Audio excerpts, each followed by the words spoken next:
As we turn to Genesis chapter 3, we might call this moment the guardians and the serpent. The guardians and the serpent. In Genesis 3, we see that the guardians, I put you in the garden to cultivate and guard it, don't do the job they could have done. Instead of guarding the garden, very quickly in Genesis chapter 3, they end up turning away from their guardianship and actually believing a lie that leads them to break covenant relationship with God. We've got to pay attention to a couple of things here. First is the tactic that the enemy used. Let's say a word even before that about the serpent. Frequently in the Western culture, we think of serpent here and we immediately think Satan. We just should say this, that in the ancient world at the time Genesis was authored, Satan was not a well-developed concept yet. There was certainly the idea of evil and evil beings and evil powers in the world, but the idea of Satan had not really been revealed yet. Why we call the serpent Satan is because from a Christian perspective, the book of Revelation, our last book of our Bible, chapter 12, says that Satan was the serpent of old. So it's the author John in Revelation who makes the identification between Satan and the serpent. And so from a Christian perspective, we certainly can say that. Let's just remember, though, that when Genesis was written, serpents, well, they could be creatures of chaos and cleverness. And so clearly the serpent represents a not very good power because it's tempting things. But again, the full developed concept of Satan is something that's going to come later in Jewish and Christian history.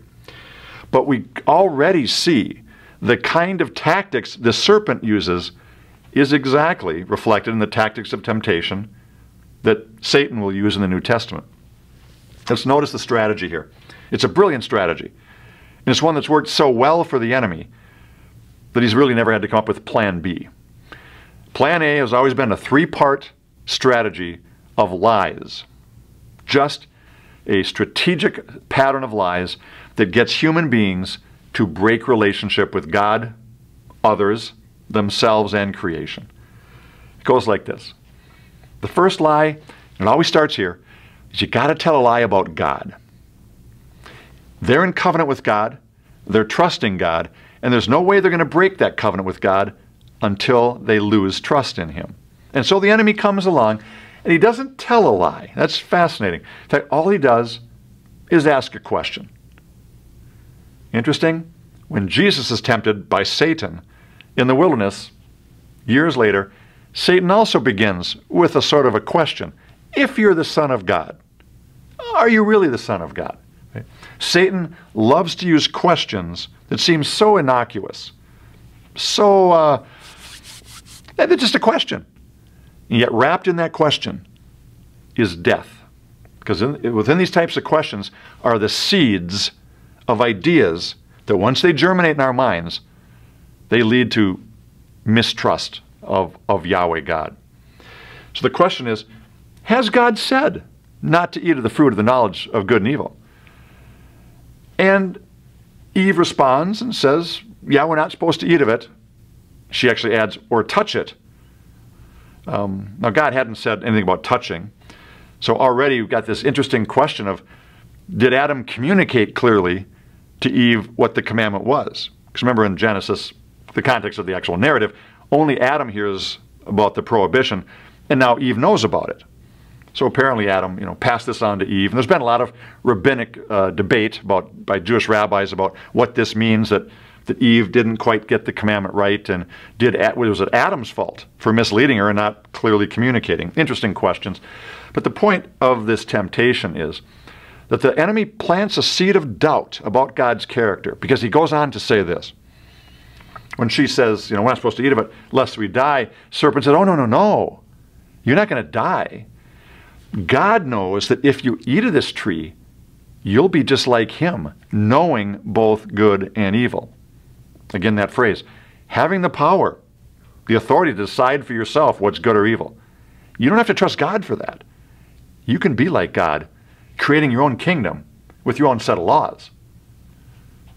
This is in some ways the first temptation and the only temptation. Virtually every temptation you and I will ever face is just some form of this. You can be God. You don't have to put up with God being God. Why don't you decide what's good for you?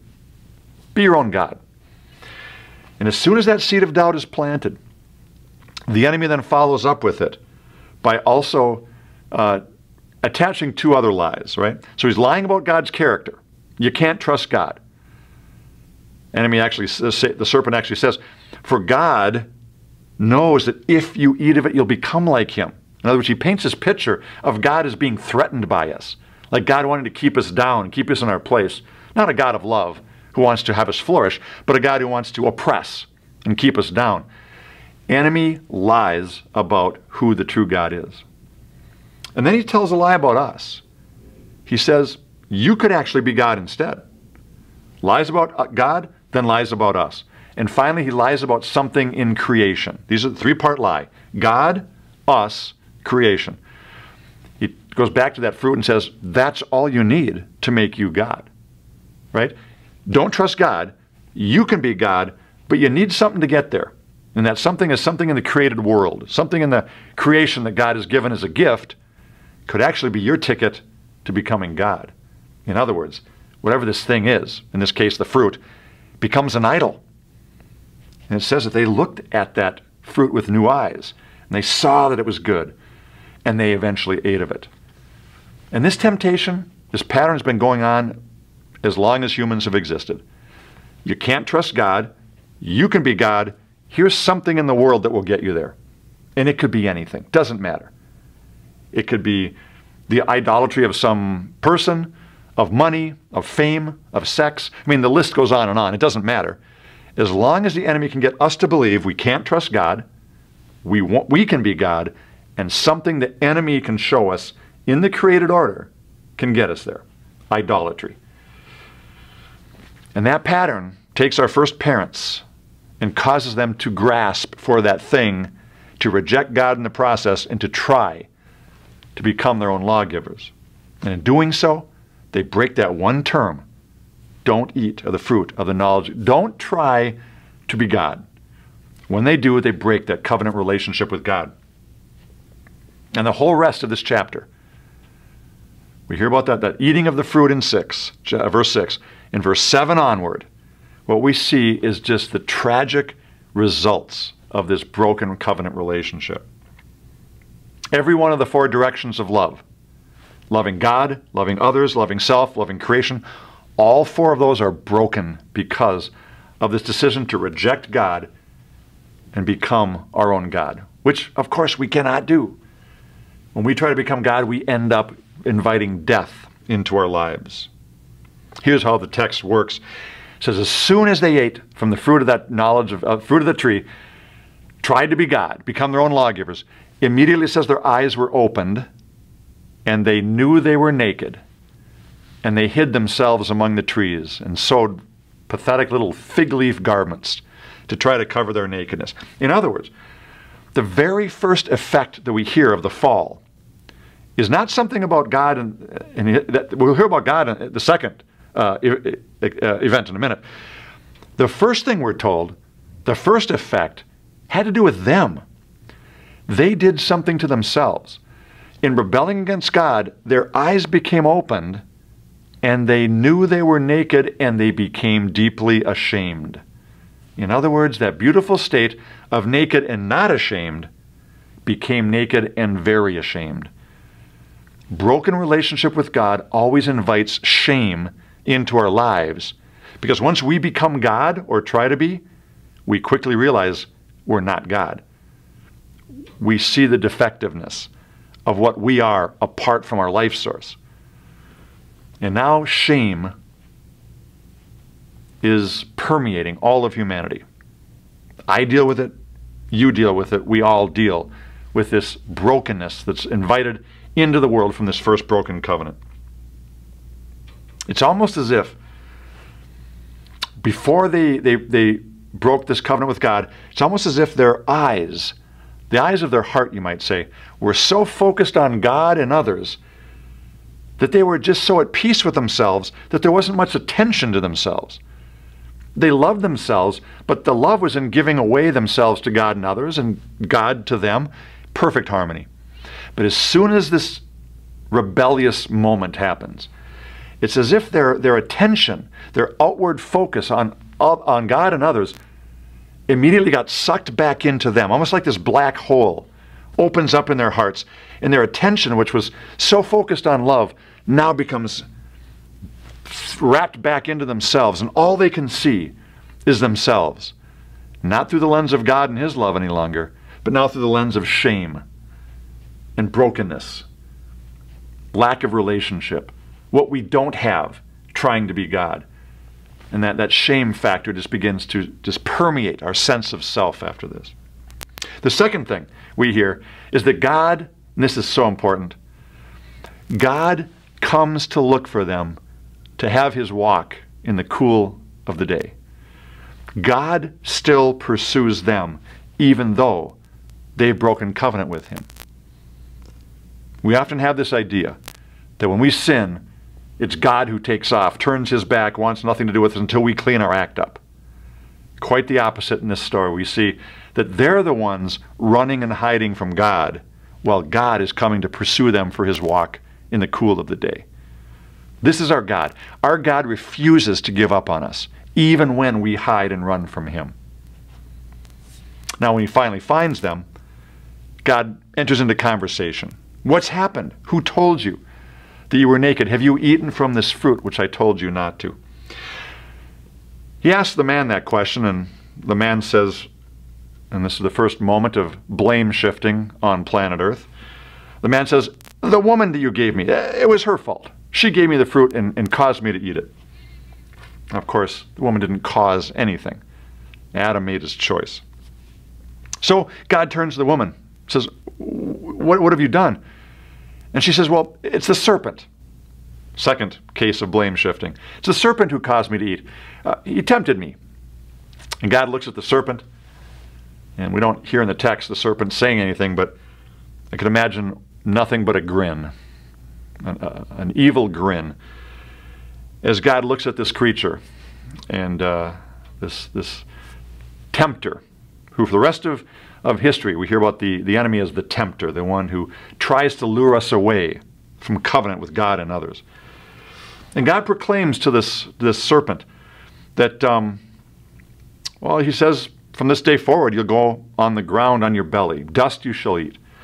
And at one point, Genesis 3:15, this beautiful promise comes forth.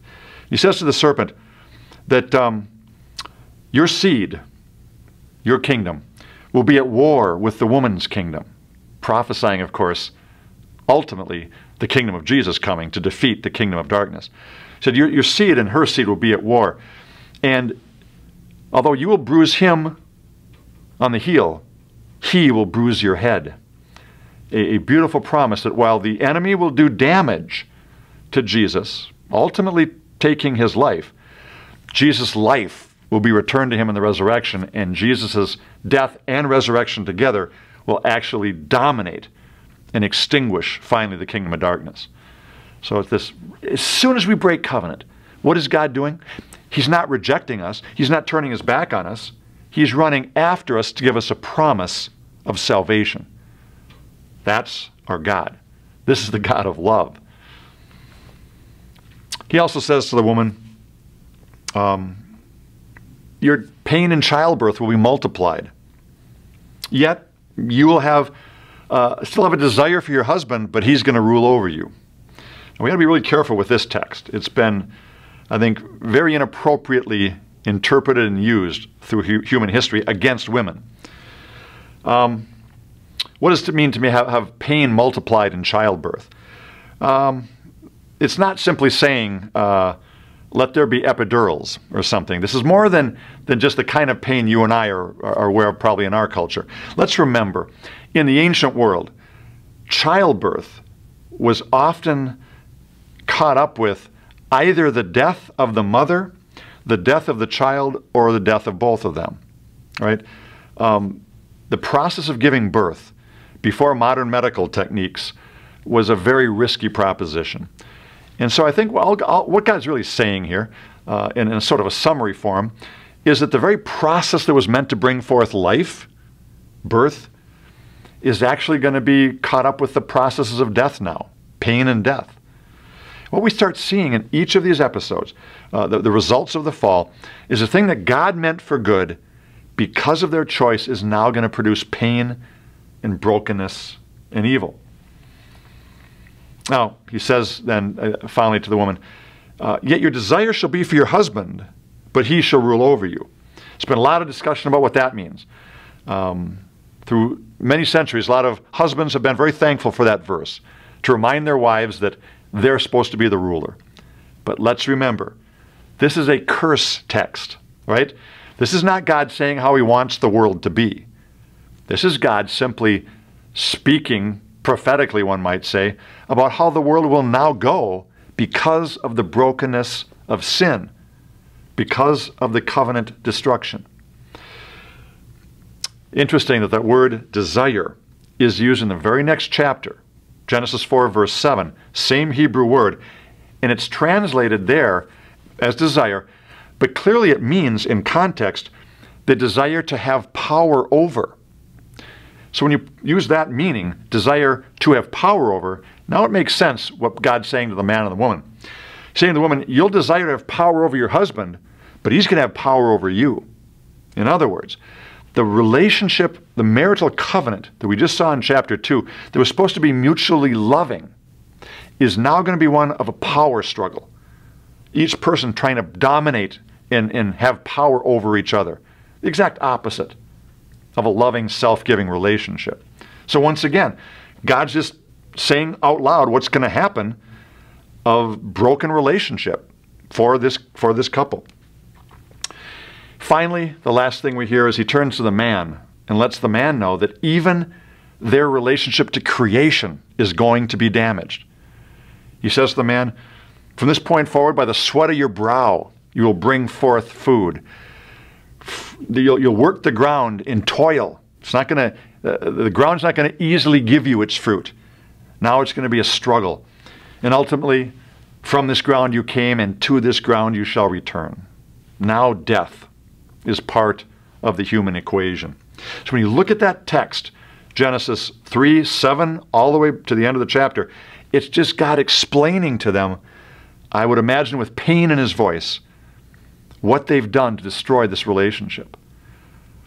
They've destroyed themselves. By trying to become God, they've become nothing but shame-filled, isolated creatures. They're hiding and running from God instead of responding to his love. They've entered into warfare with the serpent and his kingdom. The marriage covenant, and really all human covenants, so often now turn into power over instead of power under. Dominating and oppressing and trying to be first, rather than the pattern of Jesus who loves and serves. And finally, even the creation and our relationship over it has been damaged. No longer are we stewarding it with the authority that we were meant to. Rather, somehow, the creation itself has slipped out of our hands, and it will not listen to us now. It fights us as we try to farm, and it takes our bodies back to the very dust from which it returned.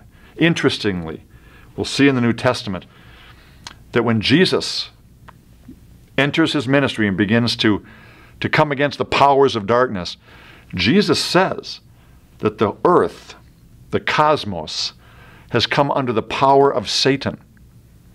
It seems that how Jesus understands this, I think this is the case for all Jews who believed in what we call an apocalyptic worldview, a particular way that Jews saw and understood the end times and how God was going to wrap up history, the word apocalyptic. And Jesus held this view as well.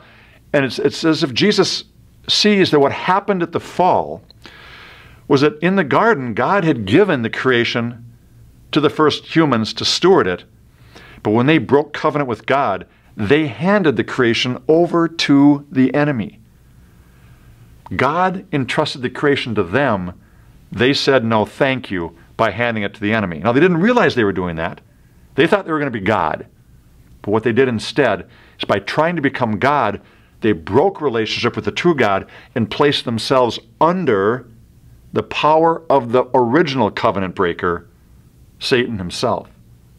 And they brought with them the creation that they were to steward. And that's why Jesus calls Satan the prince of this world. That's why 1 John 5:19 says, all the world lies under the power of the evil one. In our fall, we delivered ourselves and the creation over to the powers of the enemy. This is going to be one of the primary tasks of Jesus, is to come back and take back the creation from the enemy. So with that, we see the essence of this first covenant. How it was created, how it got broken, and how this sets up really the whole rest of the biblical story. From this point onward, things quickly degenerate. In the very next chapter, chapter 4, the first two brothers experience murder. Another murder happens shortly after that.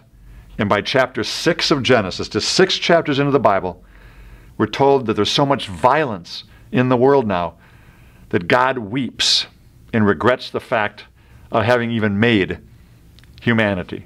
Now, God has a redemption plan.